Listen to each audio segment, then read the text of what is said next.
Assalamualaikum semuanya. Apa kabar kalian? Semoga dalam keadaan sehat dan dilancarkan rezekinya oleh Allah. Amin ya robbal alamin.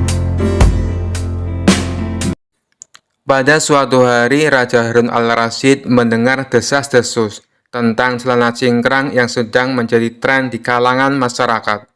Celana ini dipakai dengan alasan agar lebih mudah bergerak dan lebih religius. Raja penasaran dan memanggil Abu Nawas untuk berdiskusi tentang hal ini. Abu Nawas, aku ingin tahu pendapatmu tentang hukum sholat memakai celana cingkrang. Apakah sah sholatnya? Tanya Raja memulai pembicaraan. Abu Nawas kemudian menjawab, "Wahai Baginda, pertanyaanmu sungguh menarik. Celana cingkrang ini memang menjadi bahan perbincangan di mana-mana. Namun, menurut hemat saya, sah atau tidaknya sholat seseorang tidak bergantung pada panjang atau pendeknya celana." Raja langsung menyela. "Lalu, apa yang menjadi tolak ukur sahnya sholat menurutmu?" Abu Nawas tersenyum. "Yang penting adalah kebersihan dan keikhlasan hati. Bagaimana mungkin Tuhan akan mempedulikan panjang celana kita, sementara Dia lebih peduli pada panjangnya keikhlasan hati kita?" Raja Harun al-Rasyid tertawa mendengar jawaban Abu Nawas. "Kau memang selalu punya jawaban yang tak terduga, Abu Nawas. Tapi bagaimana jika seseorang memakai celana cingkrang hanya untuk pamer?" Abu Nawas tertawa kecil. "Wahai Baginda, kalau begitu yang harus kita pamerkan bukanlah celana, tetapi kebaikan hati dan ketulusan kita.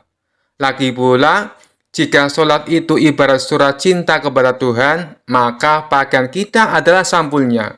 Yang penting isinya bukan hanya sampulnya." Raja semakin terhibur dengan jawaban Abu Nawas. "Jadi menurutmu tidak masalah jika orang sholat dengan celana cingkrang?" Abu Nawas mengangguk. "Selama celananya tidak mengganggu orang lain dan tetap menutup aurat dengan baik, maka tidak ada masalah. Yang penting kita selalu ingat tujuan utama sholat, yaitu mendekatkan diri kepada Tuhan."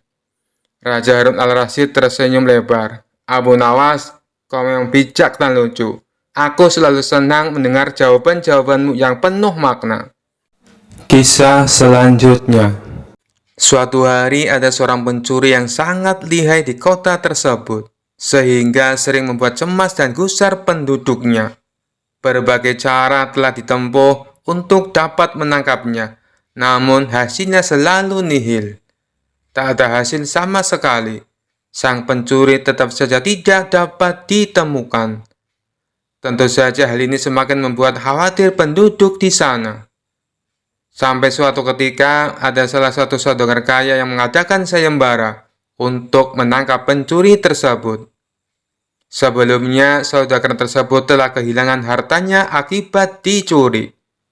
Saudagar itu berjanji akan memberikan seluruh harta yang telah dicuri darinya bagi siapa saja yang berhasil menemukan pencurinya.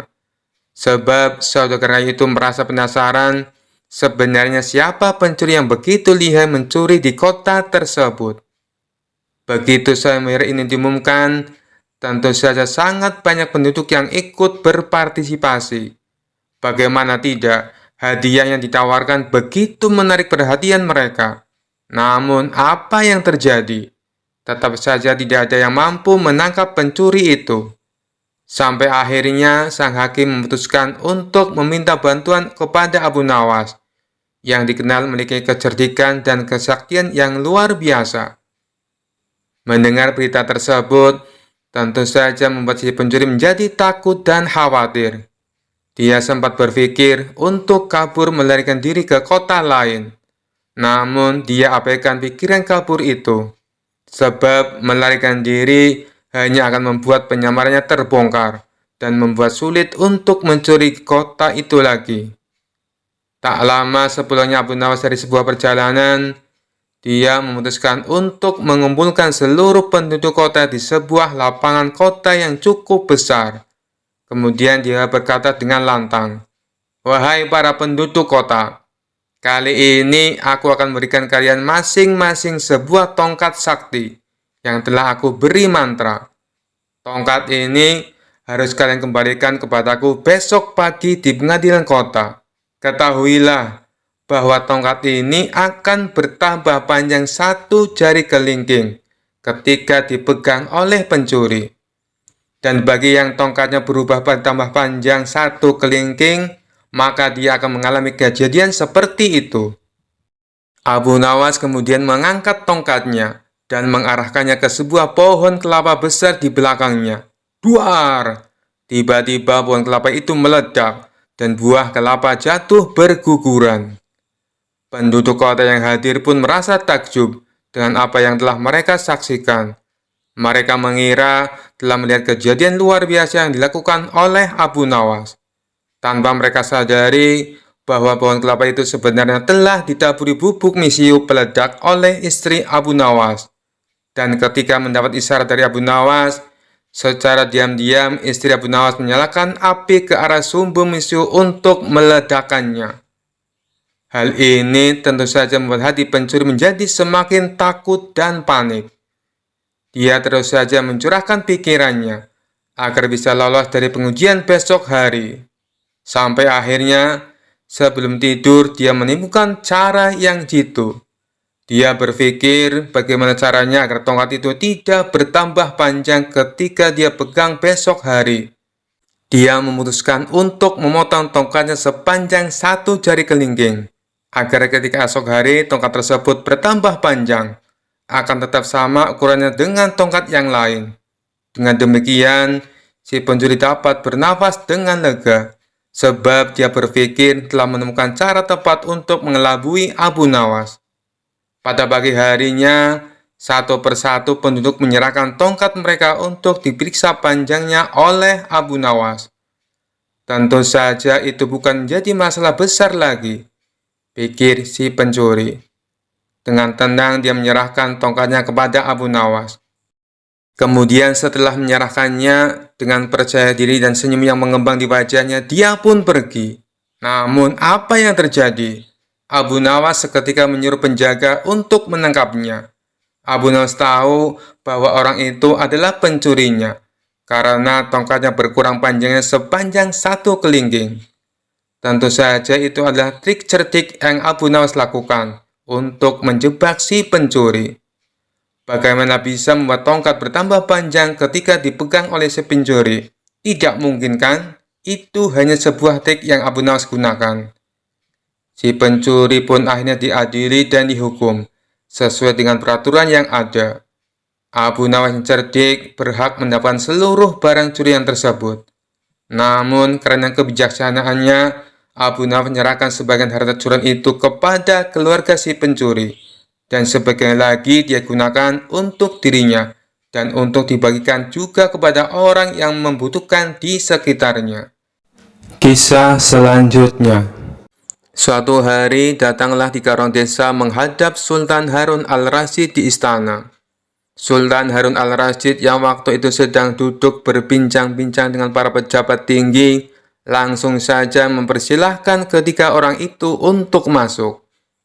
Setelah 3 orang itu membungkuk, salah seorang di antara mereka berkata, "Ampun beribu ampun Baginda, karena kami telah mengganggu perbincangan Baginda dengan para pejabat yang lain." "Tidak, kalian tidak mengganggu. Kami malah senang dengan kedatangan kalian. Memangnya ada apa kalian menghadapku? Adakah persoalan yang ingin kalian sampaikan?" "Begini Baginda, saya Ahmad mempunyai 2 ekor kambing betina. Zulfikar mempunyai seekor kambing jantan, sedangkan Zubair tidak mempunyai kambing. Karena itulah Zubair yang setiap hari harus bekerja mengembalakan kambing. Apabila ketiga kambing itu beranak pinak, maka pembagian keuntungannya juga telah kami sepakati, yakni saya mendapat separuh dari jumlah kambing. Zulfikar memperoleh 1/3 dari jumlah kambing, sedangkan Zubair yang mengembala dan merawatnya mendapat bagian 1/8-nya, terang Ahmad. "Lantas, apakah kambing itu sekarang telah beranak pinak?" tanya Baginda Raja. Benar, Baginda. Ketiga kambing itu sekarang sudah berjumlah menjadi 23 ekor. Karena itu kami sekarang ingin membaginya sesuai dengan kesepakatan kami dulu. Tapi ternyata kami kesulitan untuk membaginya. Karena itulah kami ke sini ingin memohon pertolongan Baginda Raja, terang Ahmad. Membagi 23 ekor kambing sesuai perjanjian tentu tidak mudah. Bayangkan, bila Ahmad memperoleh pembagian separuh dari kambing-kambing itu, maka Ahmad sebenarnya mendapat bagian 11 ekor lebih setengah kambing. Sedangkan Zulfikar memperoleh pembagian sepertiga, seharusnya mendapatkan 7 ekor lebih 2/3 kambing. Sementara Zubair mendapatkan 1/8-nya, yang berarti 2 ekor kambing lebih 7/8 kambing. Raja Harun al-Rasyid tampaknya berpikir keras untuk memecahkan masalah tersebut. Bahkan para pejabat yang hadir di tempat tersebut juga tak sanggup memecahkan masalah tersebut. Karena orang yang hadir di tempat tersebut tak ada yang bisa memecahkan masalah itu, akhirnya Harun al-Rasyid terpikir untuk mengundang Abu Nawas. Setelah Abu Nawas sampai ke istana, ia pun langsung bertanya masalah yang terjadi. Mereka bertiga kemudian menceritakan ulang kronologi kebingungan tersebut. Wah, itu masalah kecil, Baginda. Insya Allah saya akan membantu mencarikan jalan keluarnya, kata Abu Nawas. Tolong, bawakan kambing itu masuk semuanya. Setelah ke-23 ekor kambing tersebut dituntun masuk ke istana, Abu Nawas lalu menghitung kembali jumlah kambing. Sesudah kambing itu dihitung dan benar jumlahnya 23, Abu Nawas lantas berpikir keras menemukan solusi dari masalah pelik tersebut.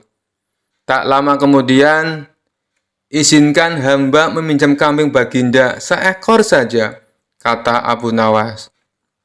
Nah, sekarang saatnya saya akan membagi kambing tersebut sesuai dengan porsi kalian saat perjanjian, kata Abu Nawas setelah menambahkan kambing milik Baginda Raja. Ahmad, yang berhak memperoleh separuh kambing, maka boleh mengambil 12 ekor. Sedangkan engkau Zulfikar, yang memperoleh bagian sepertiganya, maka boleh mengambil 8 ekor, kata Abu Nawas memerintahkan. Terakhir Zubair, yang memperoleh bagian 1/8-nya, maka engkau berhak mengambil bagian 3 kambing. Sisa 1, karena saya tadi meminjam 1 ekor milik Baginda, maka ini saya kembalikan lagi kambing tersebut kepada Baginda Raja. Masing-masing telah mendapatkan bagiannya. Mereka pun berterima kasih dan kembali ke rumah masing-masing. Perkara yang pelik itu akhirnya dapat ditemukan solusinya berkat kecerdasan Abu Nawas. Kisah selanjutnya. Dikisahkan Abu Nawas pergi ke negeri seberang yang terdapat sebuah kerajaan aman, adil, makmur, dan sentosa, karena dipimpin oleh raja yang bijaksana. Sang raja sudah memimpin sejak usia muda hingga sekarang. Di masa tua belum pernah digantikan oleh siapapun. Dan rakyatnya tidak pernah keberatan karena raja memerintah dengan adil. Suatu hari raja merasa jenuh. Dia ingin istirahat menjadi raja selama setahun. Namun uniknya tidak menyerahkan posisi raja kepada anak keturunannya, tetapi malah mengadakan sayembara untuk mencari sosok yang pantas menjadi raja. Disebarlah pengumuman ke seluruh negeri. Siapapun boleh menjadi raja, mulai rakyat jelata sampai kaum bangsawan. Tetapi ada 2 syarat yang harus dijalani. Syarat pertama, dia akan dijadikan raja selama setahun. Syarat kedua, setelah menjadi raja selama setahun, maka harus diasingkan di sebuah hutan belantara yang dihuni ribuan hewan buas. Syarat pertama tentu saja bukan masalah besar, justru merupakan suatu keberuntungan. Namun syarat kedua membuat orang-orang yang berhasrat menjadi raja akan berpikir 2 kali. Karena semua orang tahu seperti apa hutan belantara yang penuh dengan binatang buas. Karena itulah sayembara tersebut belum ada yang berani mengajukan diri menjadi seorang raja. Akhirnya datang seorang pemuda yang menyatakan kesanggupannya menjadi raja dan menerima dua syarat tersebut. Pemuda ini sebenarnya adalah pemuda biasa yang ingin merasakan bagaimana nikmatnya menjadi raja, karena selama ini ia hidup pas-pasan. Diangkatlah dia menjadi raja, dan mulai saat itu mendapat pelayanan layaknya seorang raja. Harta berlimpah, wanita cantik, makan dan minuman enak, serta fasilitas istimewa lainnya.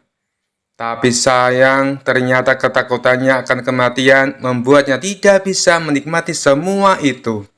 3 bulan pertama, dia mulai gelisah, karena umurnya tinggal 9 bulan lagi. 3 bulan kedua, ia makin tidak tenang makan, tidur pun tidak nyenyak. 3 bulan ketiga, dia mulai menyesali keputusannya menjadi raja. 3 bulan terakhir, si pemuda makin stres berat, karena hidupnya tinggal beberapa bulan lagi, dan kesenangan yang dicari selama ini tidak bisa dirasakan. Ketika masa jabatan sebagai raja sudah berakhir, lalu dibuanglah dia ke hutan belantara. Tidak butuh waktu lama, terdengar kabar ke seluruh negeri jika pemuda itu tewas dimakan binatang buas.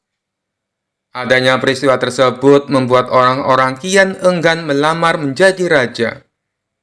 Tapi ternyata masih saja ada pemuda lain yang ingin melamar menjadi raja. Diangkatlah pemuda kedua ini menjadi seorang raja. 3 bulan pertama menjadi raja, ia puas-puaskan berpesta, karena sadar hidupnya tidak akan lama lagi. 3 bulan kedua dan berikutnya, hari-harinya ia habiskan dengan foya-foya dan pesta pora. Bulan berganti bulan, pestanya makin gila-gilaan. Ia sudah tidak peduli lagi pada apapun. Dia hanya ingin bersenang-senang sebelum mati setelah jabatannya sebagai raja berakhir. Lalu dibuanglah dia ke hutan belantara. Tidak berapa lama terdengar kabar bahwa si pemuda kedua tewas diterkam singa.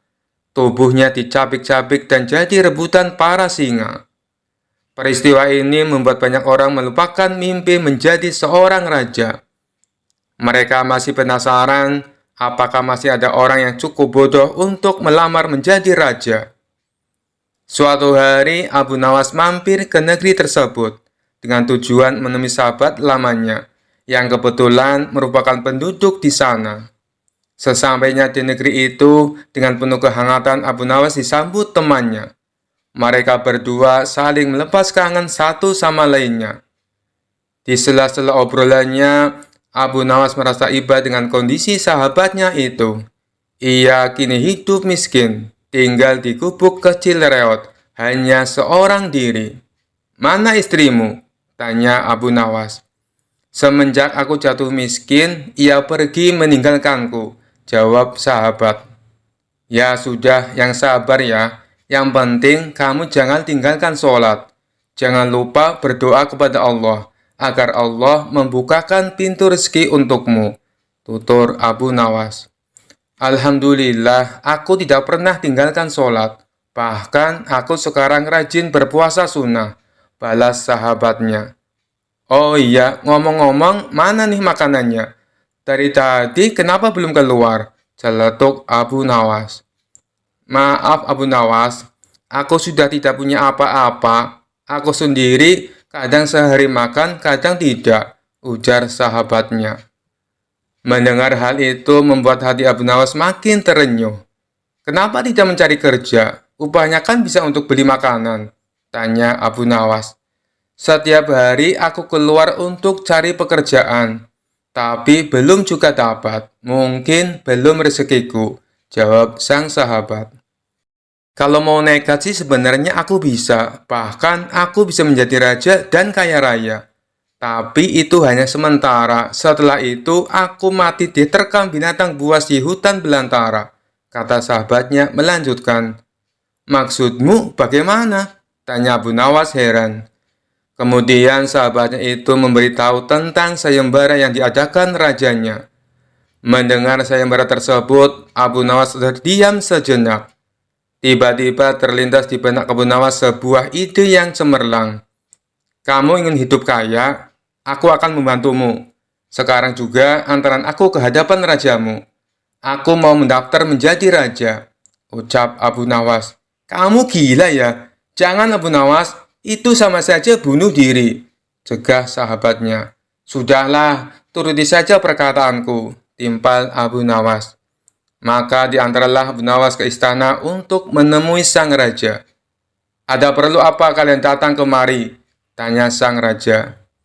Maaf Tuan Raja, hamba Abu Nawas dari negeri seberang ingin mendaftar menjadi raja.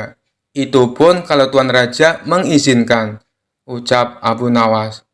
Oh, tentu saja boleh. Siapapun dipersilakan menjadi raja. Tapi ada dua syarat yang harus dijalani, ujar sang raja. Hamba siap Paduka Yang Mulia, tapi hamba minta satu permintaan. Izinkan sahabat hamba ini menjadi pengawal pribadi hamba, kata Abu Nawas sambil menunjuk sahabatnya yang berdiri di sampingnya. Oh, silakan saja. Saat menjadi raja selama setahun, kau berhak atas segala sesuatunya, termasuk mengatur semua prajurit kerajaan beserta para menteri. Tapi ketika masamu menjadi raja berakhir, sahabatmu juga harus ikut kau dibuang ke hutan belantara, timpal sang raja. Sahabat Abu Nawas ini pun kaget dan sempat menolak dijadikan pengawal pribadinya. Namun akhirnya Abu Nawas berhasil membujuknya.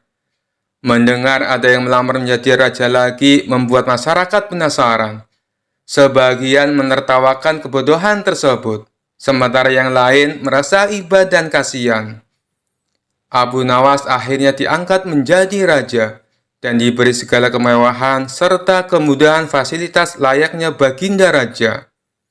Ternyata berbeda dengan dua pemuda sebelumnya, Abu Nawas tidak berpesta pora dan foya-foya. Namun ia membuat beberapa tindakan selama menjadi raja. 3 bulan pertama, Abu Nawas memerintah ribuan prajurit untuk membabat habis hutan belantara dan memindahkan semua binatang buas ke tempat lain. Sebagai raja, tentu perintahnya harus dipatuhi. Setelah 3 bulan berlalu, hutan belantara tempat ia akan dibuang kini menjadi tanah kosong yang siap huni.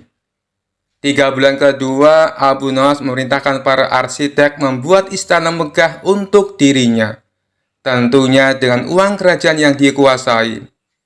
Abu Nawas bisa membangun apa saja termasuk membangun istana di tanah yang dulunya adalah hutan belantara. Dalam jangka waktu 3 bulan, berdirilah istana megah dan kokoh. 3 bulan ketiga, Abu Nawas memerintahkan para prajurit membawakan harta dan perabotan dikirim ke istana yang baru saja dibangunnya. 3 bulan terakhir, Abu Nawas menawarkan kepada masyarakat, siapa saja yang mau pindah di wilayah istananya akan dibuatkan rumah dan diberi modal uang untuk berdagang. Kesempatan tersebut tidak disia-siakan warga. Ratusan orang mendaftarkan diri untuk pindah ke sekitaran istana Abu Nawas. Selama 3 bulan terakhir, tempat yang tadinya hutan belantara kini berubah menjadi pemukiman penduduk.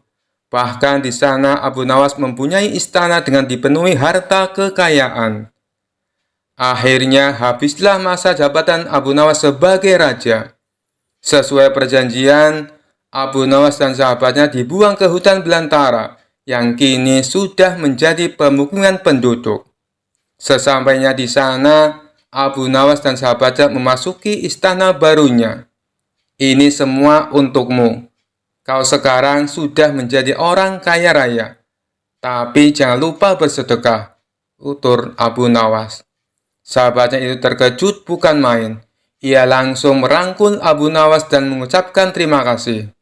Akhirnya Abu Nawas pun pamit pulang kembali ke negerinya.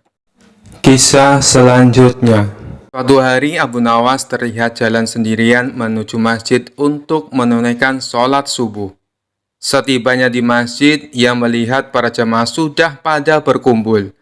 Meskipun saat itu azan subuh belum berkumandang. Masing-masing dari mereka sibuk dengan ibadahnya. Ada yang berzikir, ada yang sholat sunnah, ada juga yang membaca Al-Quran, sembari menunggu datangnya waktu subuh. Setelah selesai menunaikan sholat subuh dan zikir, orang-orang pun mulai beranjak meninggalkan masjid. Ketika sampai di halaman masjid, Abu Nawas terlihat senyum-senyum sendiri sambil memandangi topinya. Tentu saja tingkah ini membuat para jamaah penasaran. "Hei Abu Nawas, memangnya apa yang kamu lihat di dalam topimu? Sampai-sampai terlihat sangat bahagia," tanya salah satu jamaah. "Aku melihat surga dan bidadari di dalam topiku," jawab Abu Nawas dengan ekspresi meyakinkan. Mendengar jawaban itu, para jamaah berbondong-bondong menghampiri Abu Nawas. Dikarenakan sangat penasaran, salah satu mereka pun berkata, "Sini, coba aku lihat." "Tapi aku tidak yakin kau bisa melihat seperti apa yang aku lihat," ujar Abu Nawas sambil mencegahnya. "Memangnya kenapa Abu Nawas?" jawab jamaah dengan serempak. Dikarenakan mereka sama-sama makin penasaran, Abu Nawas dengan mimik wajah serius menjelaskannya. "Sebab hanya orang-orang beriman dan soleh saja yang bisa melihat surga dan bidadari di dalam topiku ini," ujarnya. "Sini coba aku lihat," ucap salah satu jamaah. Abu Nawas pun mempersilahkan dengan memberikan topinya. Orang tersebut segera melihat ke dalam topi, lalu sejenak menatap ke arah Abu Nawas. Ia kemudian menengok ke orang-orang sekelilingnya. "Benar, aku melihat surga dan bidadari, luar biasa sekali," ucap orang itu berbohong. Dikarenakan takut dikatakan orang tidak soleh dan kurang beriman, jamaah lainnya pun ikut penasaran juga. "Benarkah? Coba aku ingin melihatnya," ucap jamaah lainnya. Setelah melihat ke dalam topi Abu Nawas, ia pun terbelalak lantaran tidak melihat apa-apa. Namun lagi-lagi karena gengsi takut dikatakan orang tidak soleh dan tidak beriman, dia pun terpaksa berbohong.